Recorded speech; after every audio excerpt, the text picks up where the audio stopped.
Why is Snow White and the Seven Dwarfs such an important movie to Disney? No, not this version. This version.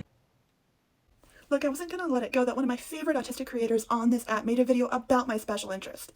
Rebecca's absolutely right. There's a very human story here. Because this film was the first of its kind, being a feature-length animated, there weren't the storytelling conventions to get that story across that would make it relatable to audiences today. But that doesn't mean it wasn't there. He had a couple innovations that did push the limits of animation for this film. And since I'm autistic, you know I'm going to explain it with Legos. This is a multi-plane camera. Essentially, the animator would paint a piece of the background on each one of these glass planes and then film through them. You put this little mirror on top and the camera, and film. The result is this kind of 3D effect as you move the camera. Little baby wall and giant clapboard are optional.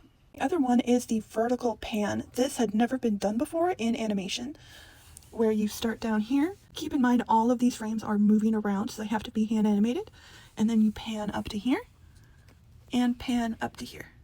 This movie also kicked off a couple of Disney's long-standing trends of leaning towards inclusivity. We worked with live-action actors for reference, for better artwork, and to make it clear that the medium was not replacing them. And it started a long tradition of women being employed as tweeners, meaning the main artists, the men, would draw keyframes, and the women would come in to draw all the frames in between. Keep in mind, this was in the 30s, so career options were limited, especially for films that would end up winning Oscars. Now, Disney was not a perfect man. He wasn't always even a good man. He was not a paragon of what we think of as modern inclusivity.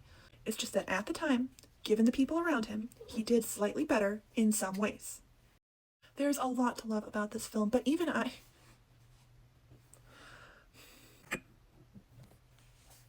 Get out of here! Are you an evil queen? Are you an evil queen? Oh my god. There is so much to love about this movie. There is so much that I love about this movie. Even with Disney as my special interest, I would never tell you that you need to love it or even need to watch it unless you are going to be part of a live-action adaptation. I understand if you buy into the misunderstandings that surround this movie at first, but if you're being hired as a professional to adapt this movie, it pays to understand the context and do your research. And now that the movie's out and we all see how bad it is, maybe this is something that we can agree on?